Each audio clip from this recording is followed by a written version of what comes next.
Shalom sesamaku yang dikasihi Tuhan. Hari ini kita akan membaca dan mendengarkan seri Alkitab kronologi. Selamat mendengarkan.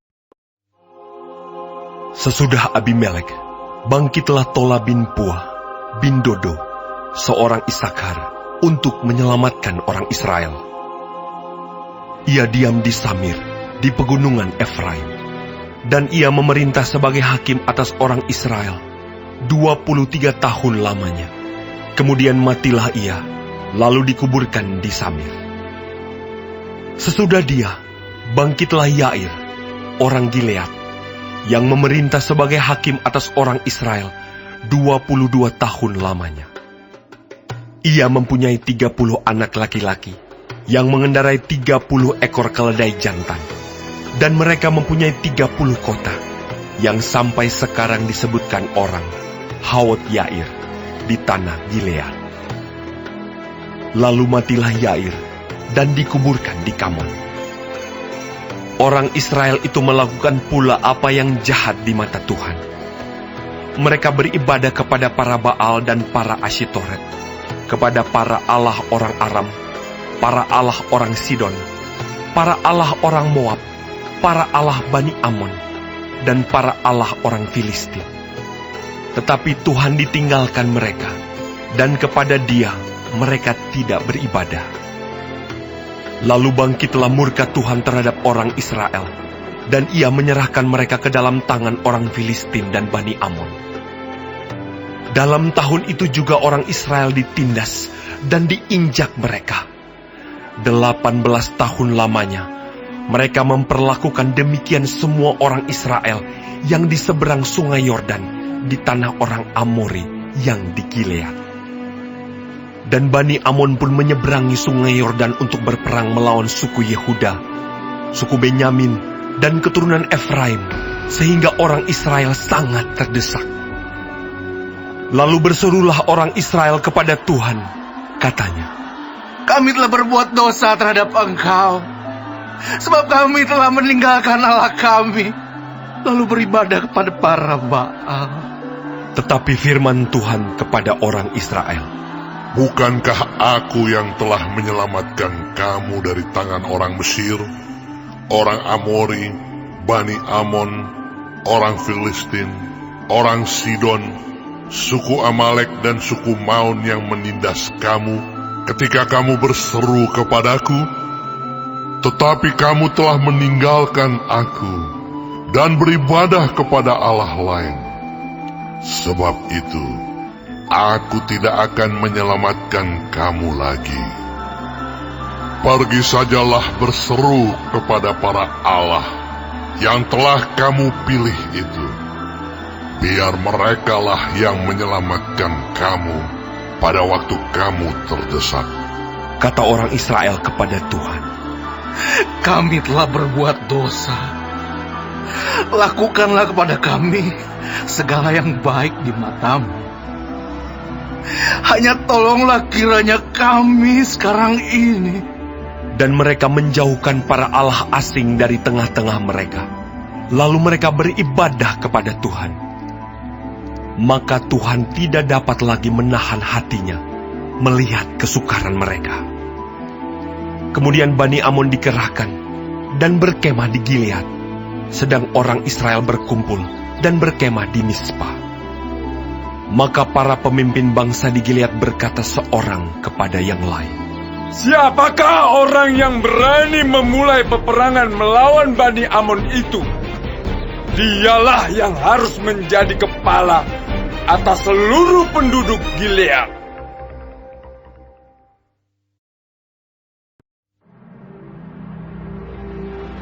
Adapun Yefta, orang Gilead itu, adalah seorang pahlawan yang gagah perkasa, tetapi ia anak seorang perempuan sundal. Ayah Yefta ialah Gilead. Juga istri Gilead melahirkan anak-anak lelaki baginya. Setelah besar anak-anak istrinya ini, maka mereka mengusir Yefta. Katanya kepadanya, "Engkau tidak mendapat milik pusaka dalam keluarga kami, sebab engkau anak dari perempuan lain." Maka larilah Yefta dari saudara-saudaranya itu, dan diam di tanah Tob. Di sana, berkumpullah kepadanya petualang-petualang yang pergi merampok bersama-sama dengan dia. Beberapa waktu kemudian, Bani Amon berperang melawan orang Israel. Dan ketika Bani Amon itu berperang melawan orang Israel, pergilah para tua-tua Gilead menjemput Yefta dari tanah Tob. Kata mereka kepada Yefta, "Mari, jadilah panglima kami, dan biarlah kita berperang melawan Bani Amon." Tetapi kata Yefta kepada para tua-tua Gilead itu, Bukankah kamu sendiri membenci aku dan mengusir aku dari keluargaku? Mengapa kamu datang sekarang kepadaku pada waktu kamu terdesak? Kemudian berkatalah para tua-tua Gilead kepada Yefta, "Memang, kami datang kembali sekarang kepadamu. Ikutilah kami, dan berperanglah melawan Bani Amon. Maka engkau akan menjadi kepala atas kami, atas seluruh penduduk Gilead." Kata Yefta kepada para tua-tua Gilead, Jadi, jika kamu membawa aku kembali untuk berperang melawan Bani Amon, dan Tuhan menyerahkan mereka kepadaku, maka akulah yang akan menjadi kepala atas kamu. Lalu kata para tua-tua Gilead kepada Yefta, "Demi Tuhan yang mendengarkannya sebagai saksi antara kita, kami akan berbuat seperti katamu itu." Maka Yefta ikut dengan para tua-tua Gilead. Lalu bangsa itu mengangkat dia menjadi kepala dan panglima mereka. Tetapi Yefta membawa seluruh perkaranya itu ke hadapan Tuhan di Mispa. Kemudian Yefta mengirim utusan kepada Raja Bani Amon dengan pesan, "Apakah urusanmu dengan aku, sehingga engkau mendatangi aku untuk memerangi negeriku?" Jawab Raja Bani Amon kepada utusan Yefta, "Orang Israel ketika berjalan keluar dari Mesir telah merampas tanahku, dari sungai Arnon sampai ke sungai Yabok dan sampai ke sungai Yordan. Maka sekarang kembalikanlah semuanya itu dengan jalan damai." Lalu Yefta mengirim pula utusan kepada Raja Bani Amon dengan pesan, "Beginilah kata Yefta, orang Israel tidak merampas tanah orang Moab atau tanah Bani Amon. Sebab ketika berjalan keluar dari Mesir, orang Israel melalui padang gurun sampai ke Laut Teberau dan tiba di Kades. Ketika itu orang Israel mengirim utusan kepada Raja negeri Edom dengan permintaan, 'Izinkanlah kiranya kami berjalan melalui negerimu ini.' Tetapi Raja negeri Edom tidak mau mendengar. Mereka mengirim juga utusan kepada Raja negeri Moab, tetapi Raja ini menolak. Maka orang Israel tinggal di Kades. Kemudian mereka berjalan melalui padang gurun, menempuh jalan keliling, tanah Edom dan tanah Moab, lalu sampai ke sebelah timur tanah Moab. Maka berkemahlah mereka di seberang sungai Arnon, dengan tidak masuk daerah Moab, sebab sungai Arnon itulah batas daerah Moab. Lalu orang Israel mengirim utusan kepada Sihon, raja orang Amori, raja di Hesibon, dan orang Israel meminta kepadanya, 'Izinkanlah kiranya kami berjalan melalui negerimu ini sampai ke tempat yang kami tuju.' Tetapi Sihon tidak percaya kepada orang Israel yang hendak berjalan melalui daerahnya itu. Maka dikumpulkannyalah seluruh rakyatnya. Ia berkemah di Yahas, lalu berperang melawan orang Israel. Tetapi Tuhan, Allah Israel, menyerahkan Sihon dengan seluruh rakyatnya ke dalam tangan orang Israel, dan mereka dikalahkan, sehingga orang Israel menduduki seluruh negeri kepunyaan orang Amori, penduduk negeri itu. Demikianlah dimiliki orang Israel seluruh daerah orang Amori itu, dari sungai Arnon sampai ke sungai Yabok, dan dari padang gurun sampai ke sungai Yordan. Maka sekarang Tuhan, Allah Israel, telah merebut milik orang Amori bagi Israel, umatnya. Apakah engkau hendak memiliki pula tanah mereka itu? Bukankah engkau akan memiliki apa yang diberi oleh Kamos Allahmu? Demikianlah kami memiliki segala yang direbut bagi kami oleh Tuhan, Allah kami. Lagi pula, apakah engkau lebih baik dari Balak bin Sipor, Raja Moab? Pernahkah ia menuntut hak kepada orang Israel? Atau pernahkah ia berperang melawan mereka? Ketika orang Israel diam di Hesibon dengan segala anak kotanya, di Aroer dengan segala anak kotanya, dan di segala kota sepanjang kedua tepi sungai Arnon selama 300 tahun, mengapa pada waktu itu engkau tidak melepaskan kota-kota itu? Jadi aku tidak bersalah terhadap engkau, tetapi engkau berbuat jahat terhadap aku dengan berperang melawan aku. Tuhan, hakim itu, dialah yang menjadi hakim pada hari ini antara orang Israel dan Bani Amon. Tetapi Raja Bani Amon tidak mendengarkan perkataan yang disampaikan kepadanya oleh utusan-utusan Yefta. Lalu roh Tuhan menghinggapi Yefta. Ia berjalan melalui daerah Gilead dan daerah Manasye, kemudian melalui Mispa di Gilead, dan dari Mispa di daerah Gilead, ia berjalan terus ke daerah Bani Amon. Lalu bernasarlah Yefta kepada Tuhan. Katanya, "Jika engkau sungguh-sungguh menyerahkan Bani Amon itu ke dalam tanganku, maka apa yang keluar dari pintu rumahku untuk menemui aku pada waktu aku kembali dengan selamat dari Bani Amon, itu akan menjadi kepunyaan Tuhan, dan aku akan mempersembahkannya sebagai korban bakaran." Kemudian Yefta berjalan terus untuk berperang melawan Bani Amon, dan Tuhan menyerahkan mereka ke dalam tangannya.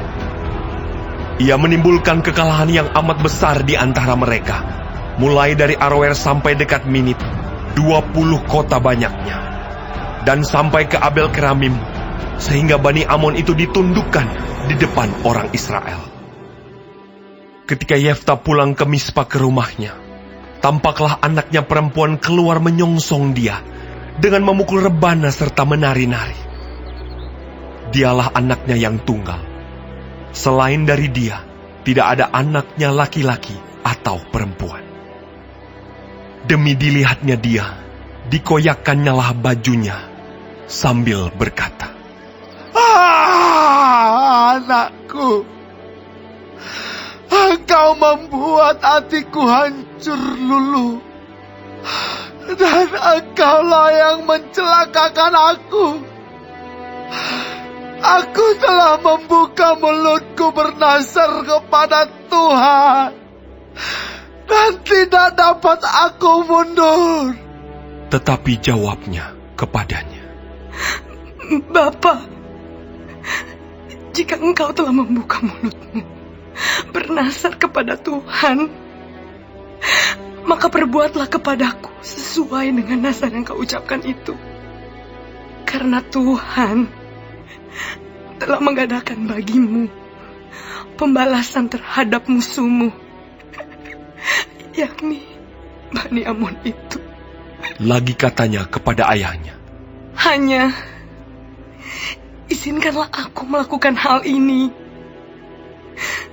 Berilah keluasan kepadaku 2 bulan lamanya, supaya aku pergi mengembara ke pegunungan dan menangisi kegadisanku bersama-sama dengan teman-temanku.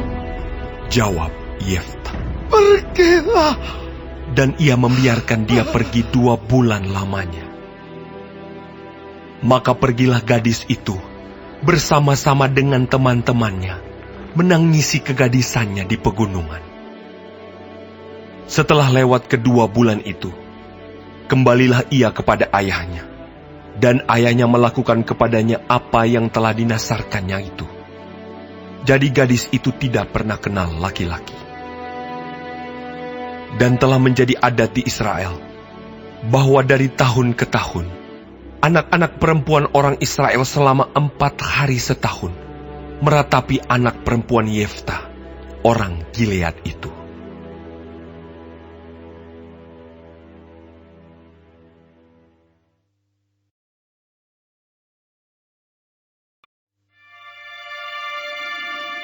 Dikerahkanlah orang Efraim, lalu mereka bergerak ke Savon, dan mereka berkata kepada Yefta, Mengapa engkau bergerak untuk memerangi Bani Amon dengan tidak memanggil kami untuk maju bersama-sama dengan engkau?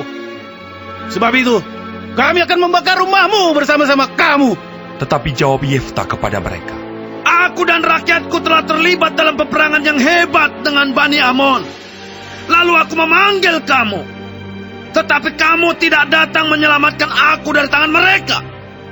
Ketika kulihat bahwa tidak ada yang datang menyelamatkan aku, maka aku mempertaruhkan nyawaku dan aku pergi melawan Bani Amon itu. Dan Tuhan menyerahkan mereka ke dalam tanganku.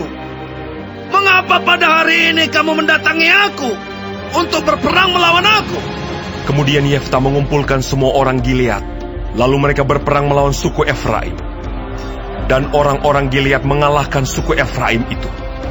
Sebab orang-orang itu mengatakan, Kamulah orang-orang yang telah lari dari suku Efraim.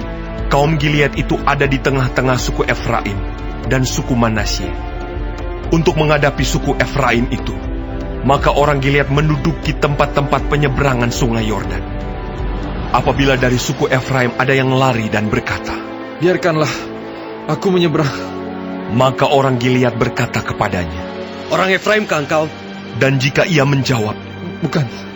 maka mereka berkata kepadanya, Coba katakan dahulu, Sibolet. Dan jika ia berkata Sibolet, jadi tidak dapat mengucapkannya dengan tepat, maka mereka menangkap dia dan menyembelihnya dekat tempat-tempat penyeberangan sungai Yordan itu. Pada waktu itu, tewaslah dari suku Efraim 42.000 orang. Yefta memerintah sebagai hakim atas orang Israel 6 tahun lamanya. Kemudian matilah Yefta, orang Gilead itu, lalu dikuburkan di sebuah kota di daerah Gilead. Sesudah dia, maka Ebsan dari Bethlehem memerintah sebagai hakim atas orang Israel. Ia mempunyai 30 anak laki-laki.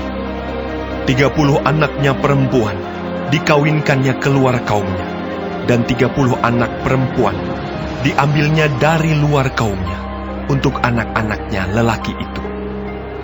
Ia memerintah atas orang Israel 7 tahun lamanya. Kemudian matilah Ebsan, lalu dikuburkan di Bethlehem. Sesudah dia, maka Elon orang Zebulon memerintah sebagai hakim atas orang Israel. Ia memerintah atas orang Israel 10 tahun lamanya. Kemudian matilah Elon, orang Zebulon itu, lalu dikuburkan di Ayalon, di tanah Zebulon.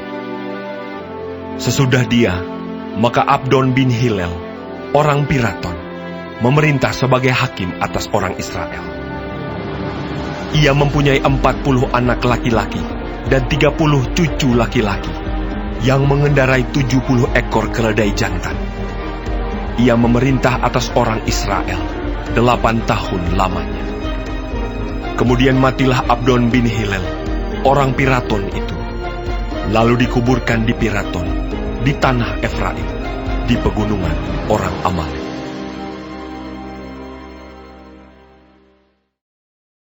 Hari ini kita telah mendengarkan seri Alkitab Kronologi. Tuhan Yesus memberkati.